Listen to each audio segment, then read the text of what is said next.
Alright, hey guys, welcome back to another video. Today we're going to do an updated video of workshops as of beta patch 1.4.1.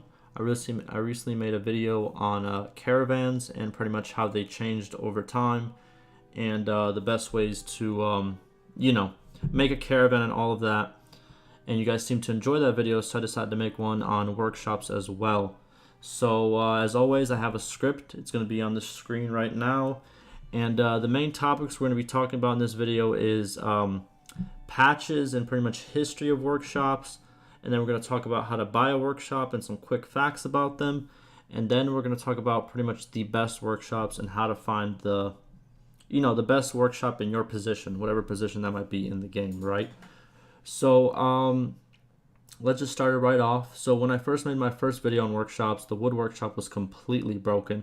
And it would sometimes give you up to like 90k daily denars. As you can see right here, I'm doing pretty good right now with this, right? With 600, 400. This is more than usual, right? But early game, it was literally very broken. And you're going to see by one of the patches that they decided to make because it was really game breaking at that point, right?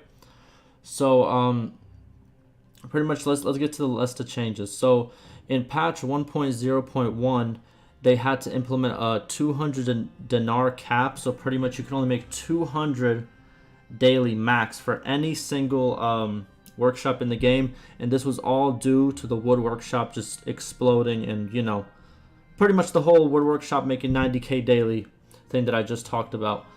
Then the next patch, we have the 1.0.2 patch. Wood workshop exploit was patched.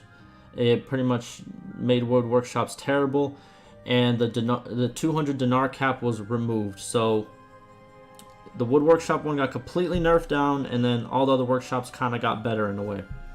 Then all of a sudden pottery shops started becoming really, really profitable in the high thousands even, right?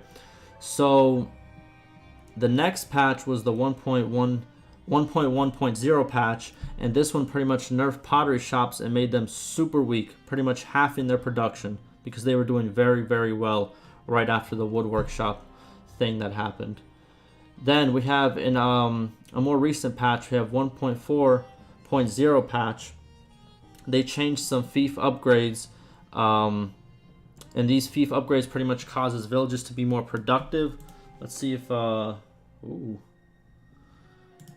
So if we go into this town, I don't know if I own this town. I don't think I own this town. Let's go to a town I own really quick. I'm pretty sure I own that. I own this castle. We go to this castle.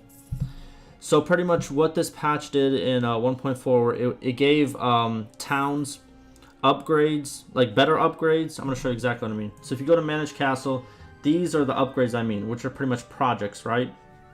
And this update pretty much upgraded a lot of these projects and made a lot of good changes to the daily defaults. It one daily default that's called Irrigation, this one right here, this one increases village growth. And if the bigger the village grows, better prosperity and pretty much more resources they can produce pretty much. So this helped workshops out like a little bit, not directly, but kind of indirectly help workshops, if that makes any sense. That's what I'm trying to say.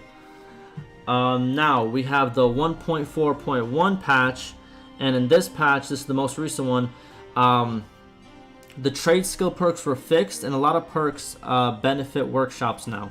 So if we go to the skills, this is another indirect kind of bonus, right?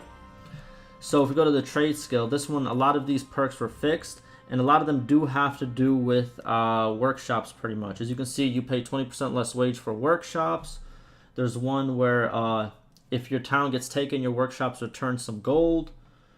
And there's plenty more, right? See, your caravans and workshops gain influence. These are very, very good changes that, well, not changes, but they're kind of like good fixes. Now, there were also a lot of extra economical changes that impacted workshops, like a little bit, not significantly, but like just a little bit. I can't really list all of them because there's a lot to list, but the main ones, like I stated before, those are pretty much the main changes that were done to workshops over time. Now that we got past that, now let's talk about how to buy a workshop and some quick facts about them. So buying a workshop is very simple. all you have to do is go to a town, to any town pretty much, unless you're an enemy of that town. You can't obviously go to that one. And all you have to do is walk to the shop that you want to choose and talk to the shop worker. And we're pretty much going to do that right here. So what I suggest is you don't press take a walk around the town center, because you might spawn all the way at the front and it's a lot more extra running. So I would choose any of these guys up here because they all spawn in the center anyways, and press talk. Now once you're here, just introduce yourself. Yep, you gotta go. And now you want to hold left alt to pretty much find where the workshops currently are at, right? So in this town we have a wood workshop over there in the back, we have a tannery, and we have a brewery. Those are the 3 workshops that we have in this town. And I'm also going to have a list in the description of all the types of workshops, so you can, get yourself aware with the names if you're just starting out. So what you want to do is want to get to any of these and talk to a shop worker. And make sure you also go in the day. If you go at night, the shop workers will not be here, and you're going to have to do it again pretty much. You have to do this whole running thing again. So just make sure you go in daytime. Now once you find a shop worker, it could be any shop worker, you press F to talk to them. Say you want to buy this workshop, and they're going to tell you how much it is. It's always between 12 to 16k. Sometimes it might be a little bit less, but 12 to 16k is usually the safe range. 14k being kind of like the middle ground, right? I'm pretty sure late game it is kind of higher though. I think it goes by game time as well. So once you buy the shop, so we're going to buy the shop right here. You can change it for free, or you can keep the same thing that it is, right? We're going to keep the same thing that it is. And then you're going to press yes, and boom, you just bought it. And that's pretty much it. Now, also, if you want to change production a little bit later, let's say this tannery doesn't do good for us and you want to change the production, all you have to do is go to your clan tab, go to your other, and find the one we just made, the Varcheg one. And you can change production here for 2,000 denars. Also, you can sell the workshop if you don't need it anymore, or you want to trade it in with a different town, right? So now, also, quick tip, the number of workshops you can own is equal to your clan tier plus 1. What this means is, if you're clan tier 5 like me, you can have 6 workshops. If you're clan tier 2, you can have 3 workshops. It's literally just whatever this number is, plus 1. That's how much workshops you can have in total. Now that we have pretty much how to buy a workshop and some quick facts, let's talk about how do you find the best workshop for you, pretty much, right? In your gameplay, or what's called walkthrough. I said walkthrough, playthrough, right? So here's the basics of how a workshop works. So it takes raw materials that are made in nearby villages right here, as we can see, any of these nearby villages. It takes raw materials and they make a finished product out of those materials, right? So you can kind of think of as more materials, the more materials you have around, it equals pretty much the more products you can make to sell at the town. Now, when making a workshop, you have to see what is brought into the town by the surrounding villages. And how do you do this, right? It's very simple. So you hover over the town, let's say that you want to make a workshop in, right? And you can see the bound villages right there under the wall level. Those 2 villages, check what they make. Just hover over them, and as you can see, this one, main production is fish. And then the other one is over here, and the main production is flax. So this pretty much tells you what they're going to bring into the town. But also, don't just look at these bound villages. Also, villages that are connected to castles that are nearby the town, they're going to go bring their production to the town as well, because they do not bring it to the castle. So let's say, what's a close one here? So these guys right here, Cranog, this one is connected to this castle, right? But it's close to this town as well. So it would also bring fur into Varcheg. So check all the towns around there, see what they bring in, so you can kind of tell what kind of workshop you want to make, right? Now, in the description below, I have a list of pretty much all the workshops and what materials are required for each one. It's going to be down in the description below. I'm going to read it out, and it's also going to be on the screen right now. You guys can pause it, but it goes like this pretty much. A smithy requires iron ore / hardwood. An olive press requires olives. A brewery requires grain. A pottery shop requires clay. A wine press requires grapes. A tannery requires hide/linen. A silversmith requires silver. A wood workshop requires hardwood. A wool weavery requires wool. A velvet weavery requires cotton, and a linen weavery requires flax. That word is hard, weavery, whatever, right? But yeah, so that's pretty much the list. It's going to be down in the description. It's also on the screen probably, so yeah. Now let's talk about the second list, which is pretty much a list of what each workshop makes. So it's going to be another list on the screen right now, also in the description below. So smithies, they make weapons and armor and tools. Olive presses make oil. Breweries make beer. Pottery shops make pottery. Wine press makes wine. Tanneries make armor and leather. Silversmith makes jewelry. Wood workshops makes bows, arrows, and shields. Wool weavery makes clothing. Velvet weavery, they make velvet. And linen weavery, they make linen. So pretty much this is going to be important for the next thing that I'm going to be talking about right now.